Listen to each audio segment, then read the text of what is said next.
بسم اللہ الرحمن الرحیم۔ آئیے آج قارون کا اور حضرت موسیٰ علیہ السلام کا زکوٰۃ کا قصہ ہم جانتے ہیں۔ قارون حضرت موسیٰ علیہ السلام کے برادری سے تھا۔ ان کا چچا زاد بھائی تھا۔ دنیا میں علماء میں بہت ترقی کی تھی۔ حضرت موسیٰ علیہ السلام پر حسد کرتا تھا۔ حضرت موسیٰ علیہ السلام نے ان سے فرمایا، اللہ جل شانہ نے مجھے تجھ سے زکوٰۃ وصول کرنے کا حکم دیا ہے۔ اس نے زکوٰۃ دینے سے انکار کر دیا۔ لوگوں سے کہنے لگا، موسیٰ نے ان ناموں سے تمہارے مالوں کو کھانا چاہتا ہے۔ اس نے نماز کا حکم دیا، تم نے برداشت کیا۔ اس نے احکام جاری کیے جن کو تم نے برداشت کرتے رہے۔ اب وہ تمہیں زکوٰۃ کا حکم دیتا ہے، اس کو بھی برداشت کرو گے؟ لوگوں نے کہا، یہ ہم سے برداشت نہیں ہوگا، کوئی ترکیب بتاؤ۔ اس نے کہا، میں یہ سوچتا ہوں کہ کسی فحاشہ عورت کو ان پر راضی کیا جائے جو حضرت موسیٰ علیہ السلام پر تہمت لگائے کہ وہ مجھ سے زنا کرنا چاہتے ہیں۔ لوگوں نے ایک فحاشہ عورت کو بہت کچھ انعام کا وعدہ کرتے اس پر راضی کیا۔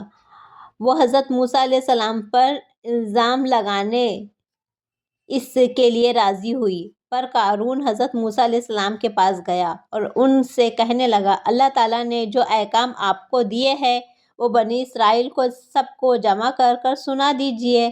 حضرت موسیٰ علیہ السلام اس کو پسند فرمایا اور سارے بنی اسرائیل کو جمع کیا۔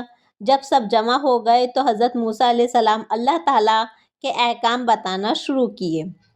مجھے احکام دیے ہیں کہ اس کی عبادت کرو، اس کے شریک نہ کرو، صلہ رحمی کرو۔ دوسرے احکام اور گناہوں جن میں یہ فرمایا، اگر کوئی بیوی والا زنا کرے تو اس کو سنگ رہا کیا جائے۔ اس پر لوگوں نے کہا، اور خود زنا کرے تو؟ حضرت موسیٰ علیہ السلام نے فرمایا، میں زنا کروں تو مجھے بھی سنگار کیا۔ لوگوں نے کہا، آپ نے زنا کیا؟ حضرت موسیٰ علیہ السلام تعجب سے فرماتے ہیں۔ لوگوں نے کہا، جی ہاں۔ آپ نے یہ کہہ کر اس عورت کو بلوایا، اس سے پوچھا کہ تو حضرت موسیٰ علیہ السلام کے متعلق کیا کہتی ہے؟ حضرت موسیٰ علیہ السلام نے بھی اس کو قسم دیتے ہوئے فرمایا، تو کیا کہتی ہے؟ اس عورت نے کہا، جب آپ کی قسم دیتے ہیں تو یہ بات ہے کہ ان لوگوں نے مجھ سے اتنا انعام کا وعدہ کیا ہے کہ میں آپ پر الزام لگاؤں۔ آپ اس الزام سے بالکل بری ہے۔ یہ سن کر حضرت موسیٰ علیہ السلام روتے ہوئے سجدے میں گر پڑے اور اللہ جل شانہ کی طرف سے سجدے میں ہی وحی آئی، رونے کی کیا بات ہے؟